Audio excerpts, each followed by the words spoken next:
이어서 진주에서 전해드립니다.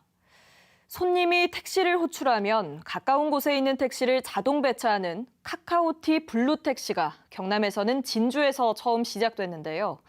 택시업계는 가맹료를 내지 않는 기사는 배차가 어렵게 되면서 대기업이 손님 뺏기를 한다며 반발하고 있습니다.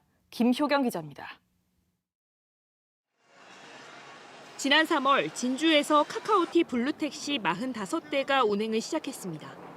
기존의 콜택시는 승객이 택시를 부르면 기사가 운행 여부를 선택하는 방식입니다.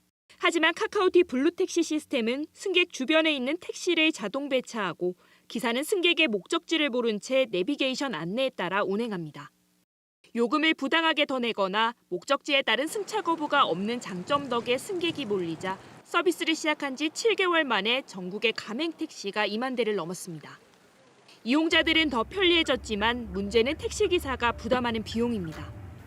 무료였던 이전 호출 서비스와 달리 택시기사들은 총 매출의 4.9%를 수수료로 내야 합니다.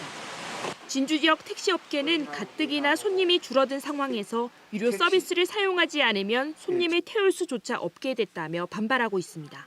요금이 너무 비싸니까 우리는 지역콜은 하고 있는데 기사님 한 분당 2만 원만 하면 지역콜을 이용할 수가 있거든요. 이 때문에 기사들 감도 참 이질감이 많습니다.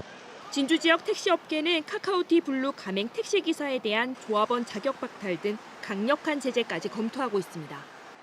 지난 2015년 택시업계와 무료 서비스로 상생을 약속했던 카카오가 이를 저버리고 유료 서비스를 확산하면서 택시기사 간 갈등으로 불똥이 튀고 있습니다. KBS 뉴스 김효경입니다. 정의당 경남도당이 성명을 통해 경상대병원의 비정규직의 정규직 전환을 촉구했습니다. 정의당은 지난해 국정감사 자료를 보면 전국 14개 국립대학병원의 정규직 전환 비율이 평균 80%인데 반해 경상대병원은 0%에 그쳤다며 정규직 전환이 시급하다고 주장했습니다. 경상대병원 비정규직 노조는 정규직 전환을 촉구하며 지난 17일부터 경상대병원에서 단식 농성을 하고 있습니다.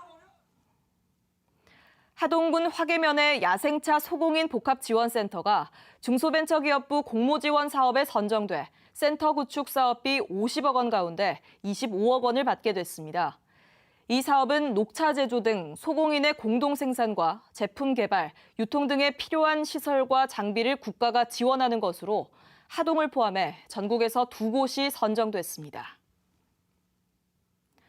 경남도의회 남강댐 치수능력 증대사업 대응특별위원회가 오늘 회의를 열어 위원장에 사천 박정열 도의원을 선출하고 경남도로부터 업무 보고를 받는 등 활동을 시작했습니다.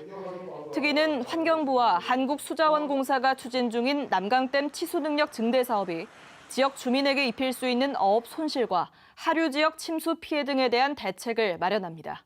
지금까지 진주에서 전해드렸습니다.